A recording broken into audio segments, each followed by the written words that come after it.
Welcome to the Predictable Revenue Podcast, where sales leaders teach you what's working for them and how you can build it yourself. This episode of the Predictable Revenue Podcast is brought to you by our sales coaching and consulting services. Are you looking to create repeatable, scalable, and predictable revenue? We've helped thousands of companies grow their business with tailored expert advice backed by testing to ensure they establish the best practices that'll work for them. Head over to bit.ly/predictable revenue coaching to learn more. When companies are growing their sales team for the first time, there's a lot of debate around who to add to the team first. Maybe you've got one or two salespeople who are doing pretty well on their own, and now you're looking to introduce a little structure so you can scale. Or maybe it's a sales leader who can come in and kind of corral your sales reps. Maybe it's a senior salesperson that can close deals and try to create some processes. Well, there's a lot of options to choose from, but according to my guest, none of the above were the right answer. I'm your host, Sarah Hicks, and today on the Predictable Revenue Podcast, I'm going to be chatting to an expert about why you should hire a sales trainer instead of a sales manager. She is a sales strategist, consultant, trainer, and founder of the Doyenne Agency, a sales agency that works with business owners, companies, and corporations to multiply revenue and awaken the consistent closer within your sales team using the consistent sales method. She helps women learn to play the career game in business to advance their careers and professions. Dr. Nadia Brown, welcome to the Predictable Revenue Podcast. Thanks for having me. I'm so excited to be here. Yeah, I'm so excited to have you. Dr. Brown, let's start at the very beginning. How do you know whether you need a sales trainer or a sales manager? That's a great question. I think when you're looking at the size of your team and where your business is, typically a manager isn't there to do the sales. They're managing your team, obviously. And so many of small businesses just aren't at a place where they can just hire all these people, because that's like at least 3 new people coming on board. And sales managers also have salaries that are not small.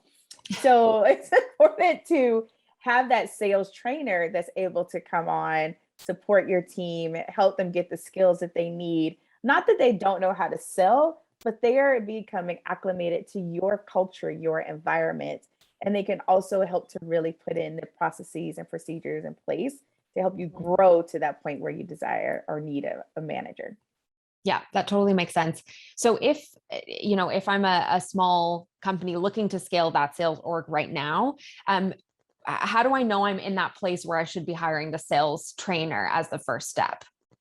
One of those places is if you're in a small, like for example, one of my clients, small team, I think it was her and maybe 3 or 4 employees. So very small, lean team. But she was the primary salesperson. She's also the CEO. And so she just got to the point where I need more time and I don't have anyone else yet on my team that can do this. So they brought me in as the sales trainer. And the things that I helped them do was, one, help everyone on that team realize that whether or not you wear the hat, you are part of the sales team. And here are the things that you can do in your day-to-day role to make her job easier as it relates to sales. And so now she's only talking to the most qualified people. She had a team member that took a whole segment of offer that they had, and she's just selling this, not out of like, she's just doing her thing. But it also helped them realize, like, even in this office that they worked in together, there were people that didn't even realize some of the things that they were selling.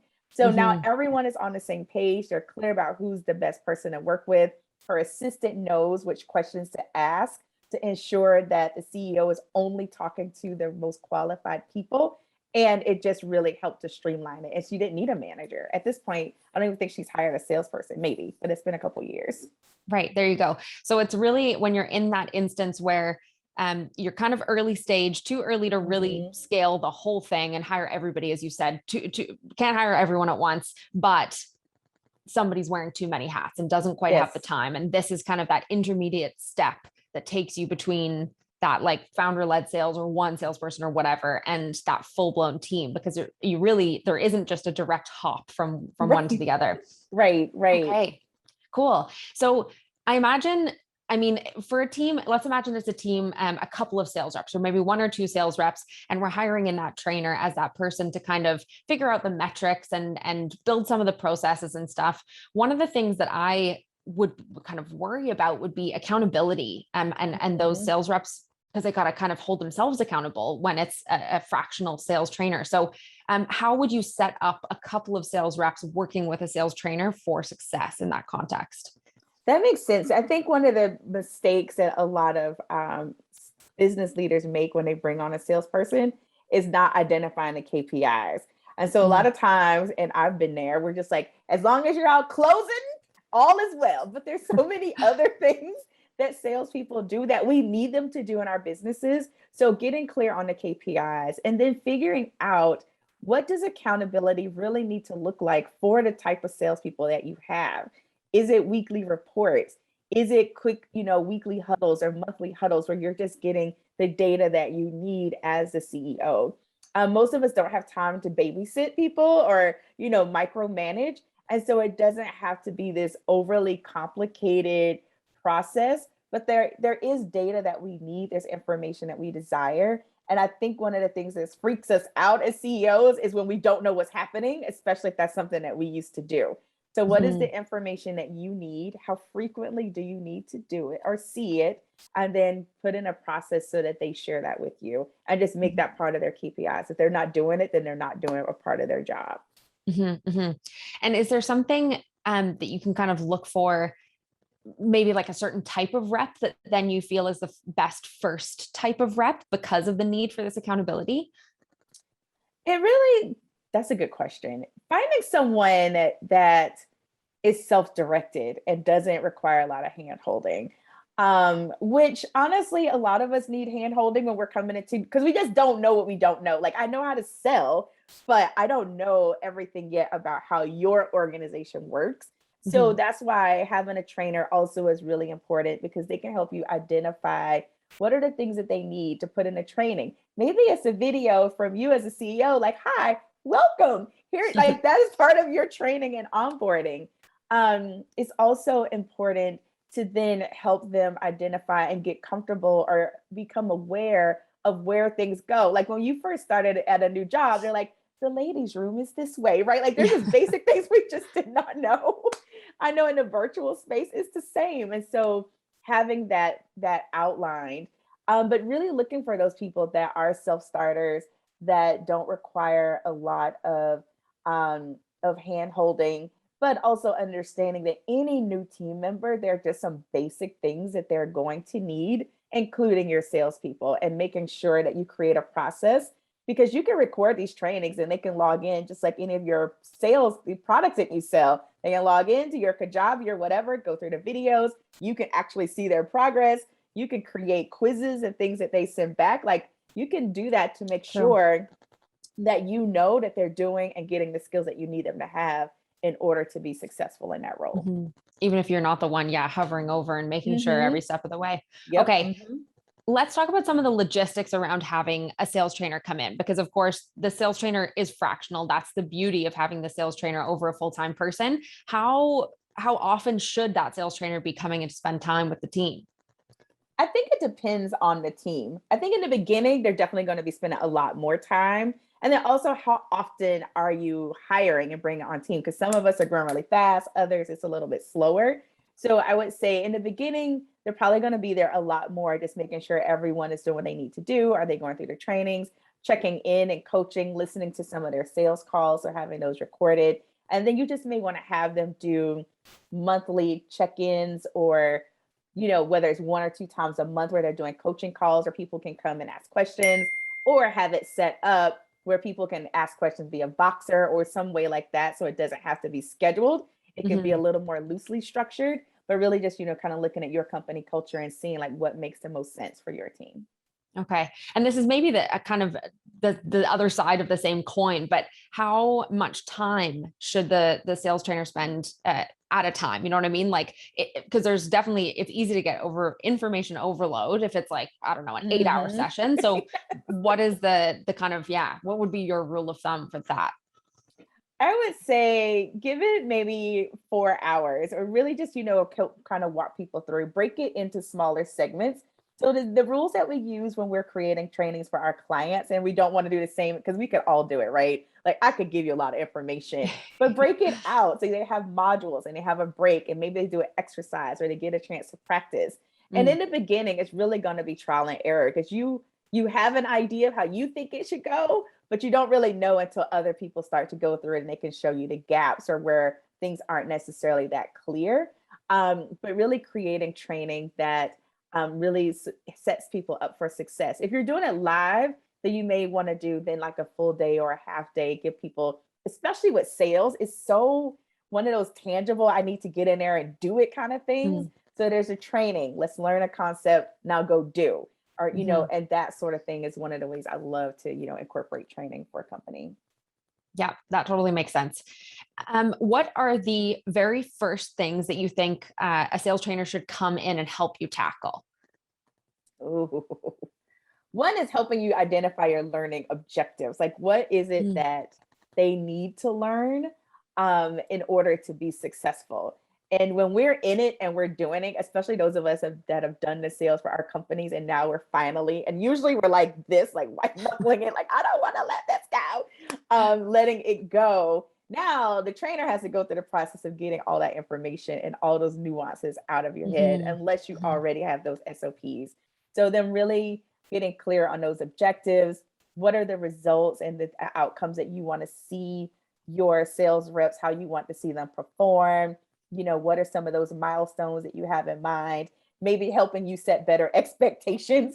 But, a big piece of that is really just getting clear on those objectives. What is the best way to break down that content so that the learners can absorb that content as quickly as possible so that they can start performing well. Yeah. And what other things are sales trainers like really helpful for? Maybe, what are the other little things you think that they should tackle as they go? Sales trainers are also really helpful for giving you feedback because they're in the room and they can come back and be like, so Sarah, here's some of the things that I'm hearing. A lot of sales trainers are also great coaches. And so being able to then incorporate both the training aspect and even the coaching, like I'm listening to your sales calls. Let's talk about, and I can give you some feedback on how you can get better. Those are things that they can take off the CEO's plate so that he or she can know that these are happening, but they're not the ones that are having to do it. And then they can pull together a report and send that back to the business leader. And it's like, okay, here's where we are. Here's some of the gaps.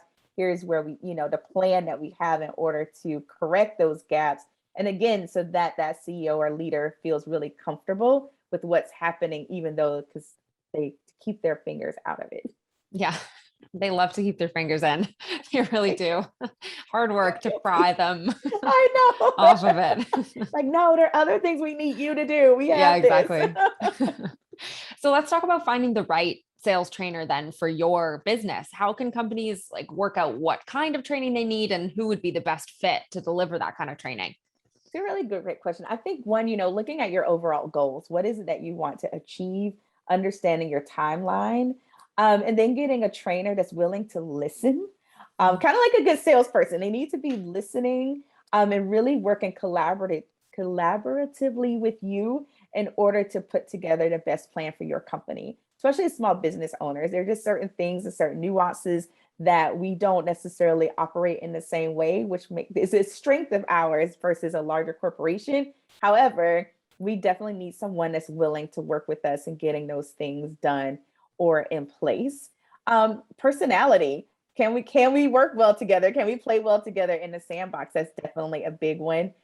Experience. Do they have experience with this, with the different types of salespeople that you need to bring onto your team? Do they only work with people who do business development or closers, or is it a mix? So really looking at a lot of those different aspects is going to be important to help you to find the right trainer for your company. And I know that some companies would kind of, or leaders, whoever's kind of making the decision to hire that sales trainer, would have the fear that that sales trainer isn't going to know their business or their product or their solution or whatever in the way that they do. So in your experience as a sales trainer, how is that like not true? It is true. It is true. And there's actually a blessing in it. Because you're right, I don't know your company the way you know it. I probably never will as a sales trainer. However, I'm also able to see things from a different lens than you do, from a different angle. And so their ability to be able to come in and absorb what they need to absorb, about your company, and then to be able to create a training that's going to help translate that information over to new people is important.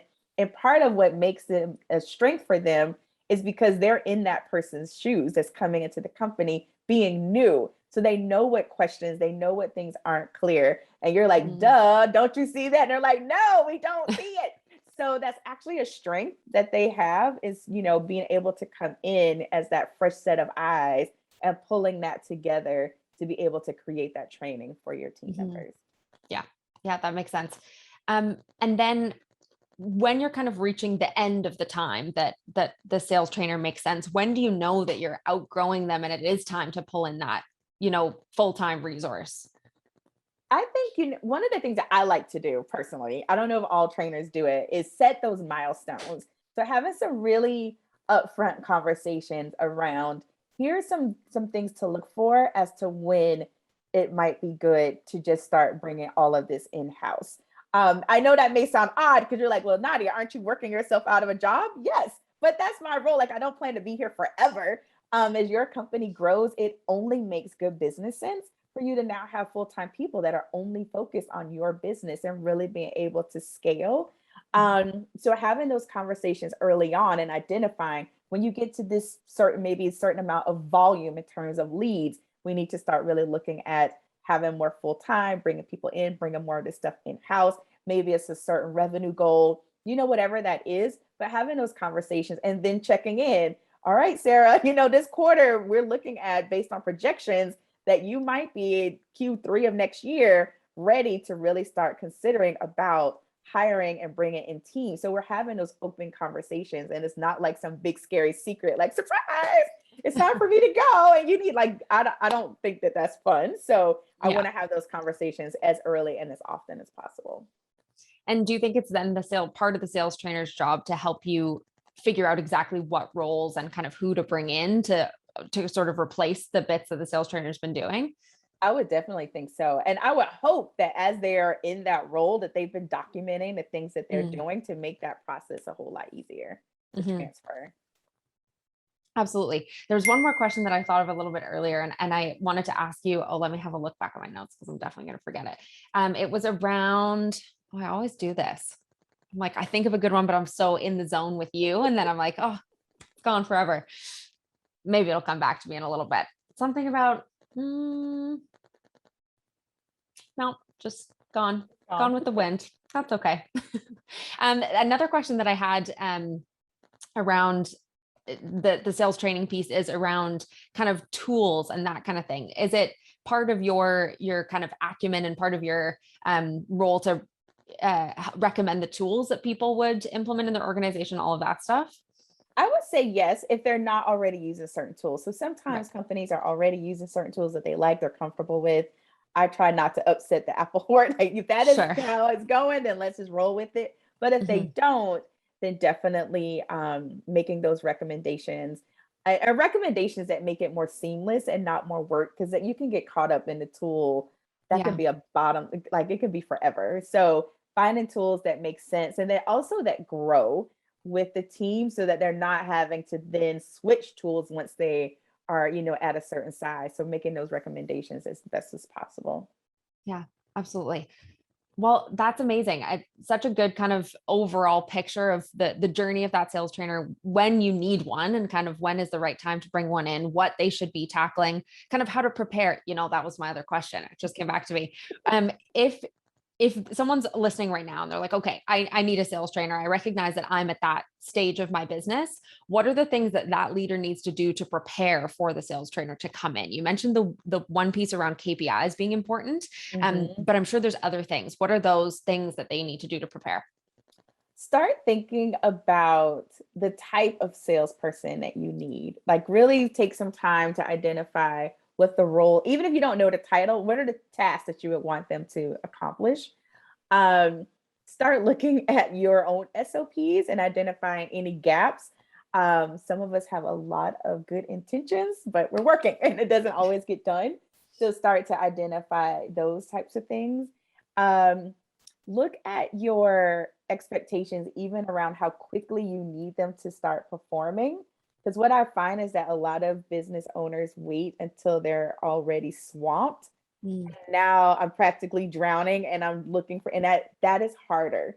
So the sooner that you can start to have some of those conversations, the better, because you don't want to be in that place where I needed to happen like yesterday. That's a hard role to step into. Yeah. Um, Looking at the processes and the things that have worked in the company in terms of lead generation, lead qualification, all of those systems and processes, and committing that we're not going to change these if they're working for like 90 days. I've seen where team members come in, they were told this is how we do things, they start and then everything changed. You're like, what just happened? Yeah. So, looking at those types of things in preparation. But I think the big one is, how soon do you need, or do you have the bandwidth, not only in time, but also money and revenue in terms of being able to pay your salesperson, for them to have maybe 90 days to really come up to speed to see results. Got it. Perfect. Well, yeah, that was the last little nugget that I thought we needed in the complete picture. So yeah, awesome. Starting off with, understanding when you need a sales trainer, how to prepare for them to come in, what you need them to help you tackle, and then kind of continuing through to when you get to that point where you do need those full-time resources and figuring out what those are. So yeah, thank you so much. It was a pleasure having you on the podcast. If You're people want to welcome. learn more from you, if they want to get in touch with you, where can they do that?